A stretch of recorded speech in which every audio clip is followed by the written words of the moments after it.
ഇന്നത്തെ വാർത്തകളിൽ ലോകം മുഴുവൻ ഉറ്റുനോക്കുന്നത് ഒരേ ഒരു സ്ഥലത്തേക്കാണ്. ഹോർമുസ് കടലിടുക്ക്, സ്ട്രേറ്റ് ഓഫ് ഹോർമുസ്. അതായത് ഇറാനും അമേരിക്കയും തമ്മിലുള്ള സംഘർഷം മുറുകുമ്പോൾ ഈ ചെറിയ കടൽപാത ലോകത്തിൻ്റെ തന്നെ ഉറക്കം കെടുത്തുകയാണ്. എന്താണ് ഇപ്പോൾ അവിടെ സംഭവിക്കുന്നത്? ഇന്ത്യയെ അത് എങ്ങനെ ബാധിക്കും? നമുക്ക് നോക്കാം. ജേക്കറി വേൾഡിലേക്ക് എല്ലാവർക്കും സുസ്വാഗതം. സബ്സ്ക്രൈബ് ചെയ്യാത്തവരാണെങ്കിൽ ഒന്ന് സബ്സ്ക്രൈബ് ചെയ്തിട്ട് വീഡിയോ കാണാൻ ശ്രമിക്കണം. സബ്സ്ക്രിപ്ഷൻ വളരെ കുറവാണ്, അതുകൊണ്ടാണ്. പ്ലീസ്. ഇന്നത്തെ സാഹചര്യം കണക്കിലെടുക്കുമ്പോൾ അമേരിക്കയുടെയും ഇസ്രായേലിൻ്റെയും നീക്കങ്ങൾക്ക് പിന്നാലെ ഈ ഹോർമൂസ് കടലിടുക്ക് അടയ്ക്കുമെന്ന് ഇറാൻ ഭീഷണി മുഴക്കിയിരിക്കുകയാണ്. തങ്ങളുടെ പരമാധികാരത്തിന് മേലുള്ള ഒരു കടന്നുകയറ്റം ഉണ്ടായിക്കഴിഞ്ഞാൽ ലോകത്തിൻ്റെ എണ്ണ വിതരണം തടസ്സപ്പെടുത്തുന്ന ഇറാൻ്റെ നിലപാട് ഇപ്പോൾ വ്യക്തമാക്കിയിരിക്കുകയാണ്. ഇതിൽ അമേരിക്കയുടെ പങ്ക് എന്താണെന്ന് വെച്ചാൽ, കടലിടുക്ക് എപ്പോഴും തുറന്നു കിടക്കണമെന്നതാണ് അമേരിക്കയുടെ ഒരു ശാഠ്യം. കാരണം ലോകത്തെ എണ്ണ വിപണി തകരാതിരിക്കാനും തങ്ങളുടെ സഖ്യകക്ഷികളായ സൗദി അറേബ്യ, UAE തുടങ്ങിയ രാജ്യങ്ങളുടെ വ്യാപാരം തടസ്സപ്പെടാതിരിക്കാനും അമേരിക്ക അവിടെ കരുത്തുറ്റ നാവിക സാന്നിധ്യം ഉറപ്പാക്കുന്നുമുണ്ട്. പക്ഷേ ആർക്കും അങ്ങോട്ട് കടന്നു ചെല്ലാൻ ധൈര്യമില്ല എന്നുള്ളൂ. ഇപ്പോൾ ഇന്ത്യയിലേക്കുള്ള കപ്പലുകളൊക്കെ ഈ കടലിടുക്ക് വഴിയാണ് ഇപ്പോൾ ഇന്ത്യയിലേക്ക് വരുന്നത്. അപ്പോൾ ഈ ഒരു വഴിയല്ലാതെ അവർക്ക് വേറെ വഴിയില്ല. സോ അവിടെ ഹൂതികൾ നിൽപ്പുണ്ട്. അപ്പോൾ അവരേനെയും പേടിക്കണം, പിന്നെ ഇറാൻ്റെ സ്ട്രൈറ്റ് ഭീഷണിയുണ്ട്, അപ്പോൾ അതും പേടിക്കണം. അപ്പോൾ അമേരിക്കയുടെ ഒരു സപ്പോർട്ട് ഉണ്ടെന്നും പറഞ്ഞിട്ടും കാര്യമൊന്നുമില്ല. ഇനി ഇതിൽ ഇന്ത്യ നേരിടുന്ന വെല്ലുവിളികൾ എന്തൊക്കെയാണെന്ന് വെച്ചാൽ, പെട്രോളിൻ്റെയും ഡീസലിൻ്റെയും വില. അതായത് ഇന്ത്യയുടെ 60% എണ്ണ ഇറക്കുമതിയും ഈ പാത വഴിയാണ് നടക്കുന്നത്. ഞാനിവിടെ നമുക്ക് ഈ പോസ്റ്റ് കാണുമ്പോൾ മനസ്സിലാവും അത് ആ വഴിയിലൂടെ എങ്ങനെയാണ് വരുന്നത് എന്നുള്ള. അപ്പോൾ ഈ ഒരു കടലിടുക്ക് അടഞ്ഞു കഴിഞ്ഞാൽ രാജ്യാന്തര വിപണിയിലെ എണ്ണവില ഇരട്ടിയായിട്ട് വർദ്ധിക്കും. ഇത് ഇന്ത്യയിലെ ഇന്ധനവില കുതിച്ചുയരാൻ കാരണമാവും. അപ്പോൾ ഇതുകൊണ്ട് നേരിടുന്ന ഒരു സാമ്പത്തിക ആഘാതം എന്തൊക്കെയാണെന്ന് വെച്ചാൽ, എണ്ണവില കൂടുന്നത് ഇന്ത്യയിലെ എല്ലാ മേഖലകളിലും വിലക്കയറ്റം ഉണ്ടാവാൻ സാധ്യത ഉണ്ട് എന്നല്ല, വിലക്കയറ്റം ഉണ്ടാക്കും. അതുപോലെ തന്നെ രൂപയുടെ മൂല്യം ഇടിയും, വിദേശ നാണ്യശേഖരം കുറയും. ഇതൊക്കെ ഈ ഒരു സംഭവങ്ങൾ കൊണ്ട് കാരണമാവും. അപ്പോൾ ഈ യുദ്ധത്തിൻ്റെ ആശങ്ക അപ്പോൾ ഇങ്ങനെയൊക്കെയാണ്. ഗൾഫ് മേഖലയിലുള്ള ലക്ഷക്കണക്കിന് പ്രവാസി മലയാളി സഹോദരങ്ങളുടെ സുരക്ഷയും ഈ സാഹചര്യത്തിൽ വലിയ ആശങ്കയിലായിട്ടാണ് ഇരിക്കുന്നത്. ഇപ്പം ഇതിൽ ഇന്ത്യയുടെ നീക്കങ്ങൾ എന്ന് പറഞ്ഞു കഴിഞ്ഞാൽ, ഇന്ത്യൻ നാവികസേന അതീവ ജാഗ്രതയിലാണുള്ളത്. കപ്പലുകൾക്ക് സുരക്ഷയൊരുക്കാനായിട്ട് ഓപ്പറേഷൻ സങ്കൽപ് വഴി നിരീക്ഷണം ശക്തമാക്കിയിട്ടുണ്ട്. ഇതൊക്കെ ആണെങ്കിലും ഈ ഒരു മേഖലയിലെ ഒരു യുദ്ധം ഇന്ത്യയെ സാമ്പത്തികമായിട്ട് വലിയ പ്രതിസന്ധിയിലാക്കുക തന്നെ ചെയ്യും. ഇനി എന്തുകൊണ്ടാണ് ഇറാൻ ഇത് അടയ്ക്കാൻ ശ്രമിക്കുന്നത് എന്ന് നമുക്ക് നോക്കാം. അങ്ങനെ ചോദിച്ചു കഴിഞ്ഞാൽ, ഇറാൻ്റെ ഏറ്റവും വലിയ ആയുധമാണ് ഈ ഹോർമുസ് കടലിടുക്ക്. അതായത് ഇപ്പോൾ ഇറാനെയാണ് ആദ്യം അമേരിക്ക ആക്രമിച്ചിട്ടുള്ളത്. സ്വാഭാവികമായും ആക്രമണം ആദ്യം നിർത്തേണ്ടതും അമേരിക്ക തന്നെയാണ്. ചർച്ച നടക്കുന്നതിനിടയിലാണ് അവർ ആക്രമണം അഴിച്ചുവിട്ടത്. അത് പോരാഞ്ഞിട്ട് അവരുടെ പരമോന്നത നേതാവിനെ കൊല്ലുകയും ചെയ്തു.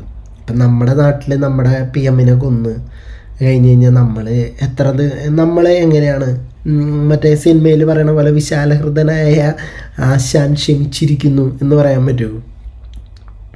ഇല്ല, പറ്റത്തില്ല. അത് ഒരു നമ്മുടെ ഒരു രാജ്യത്തിൻ്റെ കടന്നുകയറ്റമായിട്ട് തന്നെ നമ്മൾ കാണണം. അപ്പം അതുപോലെ തന്നെ അവരുടെ ഭാഗത്ത് നിന്ന് ഒരിക്കലും ഒരു ആയുധം അടിയറവ് വെക്കാൻ സാധ്യത വളരെ കുറവാണ്. അതുകൊണ്ട് അവർക്ക് ഈ യുദ്ധം നിർത്താനായിട്ടുള്ള ഏറ്റവും ബെസ്റ്റായിട്ടുള്ളൊരു ഐഡിയ എന്ന് പറയുന്നത് ഈ ഹോർമൂസ് കടലിടുക്ക് അടയ്ക്കുക എന്നുള്ളത് തന്നെയാണ്. അപ്പോൾ ഈ ഭൗമശാസ്ത്രപരമായിട്ടുള്ള ഒരു മുൻതൂക്കമാണ് ഇതിന്. കടലിടുക്കിൻ്റെ വടക്കൻ തീരം മുഴുവൻ ഈ ഇറാൻ്റെ നിയന്ത്രണത്തിലാണ്. അതുകൊണ്ട് തന്നെ കപ്പലുകളെ തടയാൻ അവർക്ക് എളുപ്പം കഴിയും. അപ്പോൾ ഇതിനൊരു സമ്മർദ്ദ തന്ത്രം അമേരിക്ക രൂപകൽപ്പന ചെയ്യുന്നത്, അമേരിക്ക തങ്ങൾക്കെതിരെ, അതായത് സമ്മർദ്ദ തന്ത്രം എന്താണെന്ന് വെച്ച് കഴിഞ്ഞാൽ, അമേരിക്ക തങ്ങൾക്കെതിരെ ഉപരോധം ഏർപ്പെടുത്തുമ്പോൾ ലോകത്തിലെ എണ്ണ വിതരണം തടസ്സപ്പെടുത്തുമെന്ന് ഭീഷണിപ്പെടുത്തി ആഗോള വ്യവസ്ഥയെ സമ്മർദ്ദത്തിലാക്കാൻ ഇറാൻ ഇത് ഉപയോഗിക്കും. പിടികിട്ടിയ അമേരിക്കയുടെ സൈനിക സാന്നിധ്യം എന്താവും? കടലിടുക്ക് തുറന്നു തന്നെ ഇരിക്കുമെന്നും. പക്ഷേ ഇത് ഇപ്പം ഇറാൻ ഹോർമൂസ് കടലിടുക്ക് അടച്ചു എന്ന് പറഞ്ഞാൽ അത് അമേരിക്കയ്ക്ക് ഷേമേടാണ്. അപ്പം കടലിടുക്ക് തുറന്നു തന്നെ ഇരിക്കുമെന്നും ഉറപ്പാക്കാനായിട്ട് അമേരിക്കൻ വൻ സന്നാഹമാണ് ഇവിടെ ഒരുക്കിയിട്ടുള്ളതെന്നാണ് അവരുടെ ഒരു വാദം. ഈ ബഹ്റിൻ ആസ്ഥാനമായിട്ട് പ്രവർത്തിക്കുന്ന അമേരിക്കയുടെ 5ാം കപ്പൽപ്പട എബ്രഹാം ലിങ്കൺ ഈ ഒരു മേഖലയിൽ നിരന്തര പെട്രോളിങ് നടത്തുന്നുണ്ട്.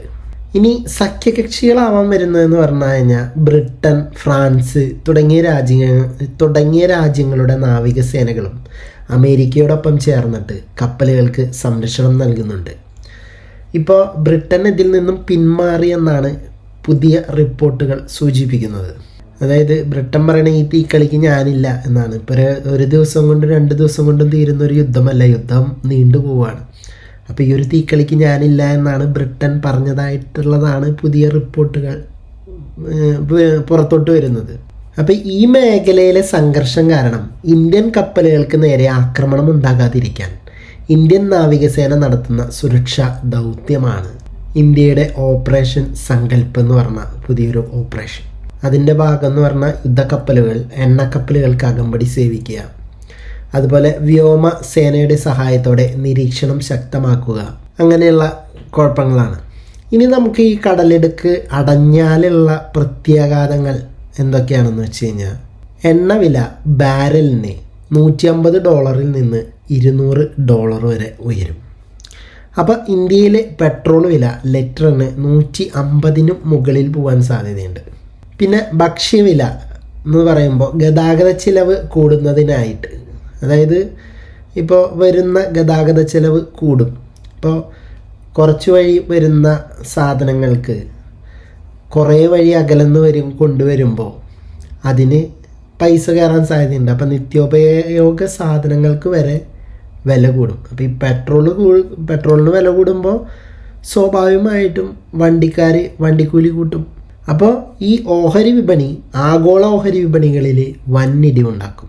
അപ്പോൾ ഇത്രേ പറയുന്നുള്ളൂ. യുദ്ധം ഗൾഫിലല്ലേ, അപ്പോൾ അതുകൊണ്ട് നമുക്ക് ഇതിനകത്ത് വലിയ ബുദ്ധിമുട്ടുകളോ കാര്യങ്ങളോ ഒന്നും ഉണ്ടാവില്ല എന്ന് കരുതണ്ട. ഹോർമൂസ് കടലിടുക്കിൽ വീഴുന്ന ഓരോ മിസൈലും നമ്മുടെ അടുക്കളയിലെ ബഡ്ജറ്റ് തെറ്റിക്കാൻ കെൽപ്പുള്ളതാണ്.